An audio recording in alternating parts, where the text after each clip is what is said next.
Who can we trust at the moment? Certainly not international organisations like the World Health Organization and the United Nations, which claim they're on the side of good over evil, but shamed themselves over the past 2 years of COVID, where they aided and abetted the Chinese cover-up. As journalism dies in Russia, because describing Putin's war on Ukraine as an invasion could see you locked up for 15 years, the UN is unfathomably following the communist country's playbook. So listen to this. The UN's Department of Global Communications has instructed all its staff not to refer to the war in Ukraine as a war or an invasion.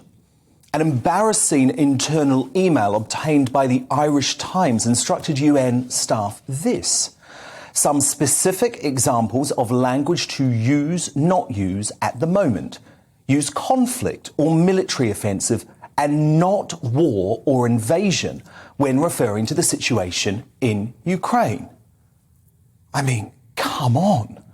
That order might as well have been authored by Putin himself, who is insisting Russia's media describe the all-out attack on innocent Ukrainian civilians as a limited military operation to wipe out the country's Nazis. Perhaps the UN stance is no surprise, given Russia is currently head of the Security Council. The Ukrainian Foreign Minister, Dmytro Kuleba, responded with rightful indignation. He wrote, "It's hard to believe that the UN could essentially impose the same kind of censorship that the Kremlin imposes inside Russia now by banning the use of the words war and invasion. UN reputation at stake." Well, I'm sorry, we can't trust the UN anymore, and we've actually known that for many years. It's depressing, yes, but it's a reality. We can't trust the European Union either to strangle the Russian economy thanks to its pathetic reliance on Putin for energy supplies, something Donald Trump warned Germany about and was roundly dismissed. We can't trust the seemingly senile US President Joe Biden, whose botched Afghanistan withdrawal most likely strengthened Putin's resolve for war, and whose administration gave dangerous mixed messages to Poland about the donation of fighter jets just over the past 24 hours. So what about closer to home? The leader of no opposition, Keir Starmer, is trying his best to look statesmanlike. But I will never forget that if he had had his way, Putin apologist Jeremy Corbyn would currently be leading the country. And then there's the downright dangerous SNP, which just this week repeated its pledge to scrap the UK's nuclear deterrent Trident. Yeah, that's right. Westminster's village idiot Ian Blackford reiterated the commitment by Sturgeon just as the West faces the threat of nuclear warfare by Putin. When asked if the SNP position on scrapping Trident had changed, Blackford replied, "Nope. Absolutely not at all, because there is a threat to the world from nuclear weapons. The idea that having nuclear weapons provides a deterrence that removes the threat is far-fetched, to say the least." I mean, it's unbelievable, isn't it?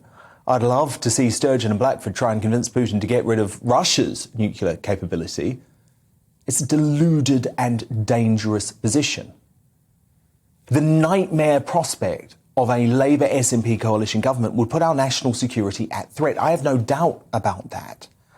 Remember, Keir Starmer has clarified that he is still calling for the Prime Minister Boris Johnson to resign in the middle of the biggest international crisis since 9/11 because of that ridiculous media beat-up that's become known as Partygate. Meanwhile, Boris Johnson has provided staunch, steadfast and sensible leadership for the world over the course of this crisis, encouraging tougher sanctions to financially cripple the Russian regime, while dismissing the prospect of a no-fly zone over Ukraine to avoid escalating this invasion into World War III. That, in my view, is a sensible approach. He's also committed to looking at making the UK energy independent, with fracking back on the agenda. Thank goodness. Also very sensible. So all those calling for the Prime Minister to resign got it spectacularly wrong. And I think they should admit their mistake.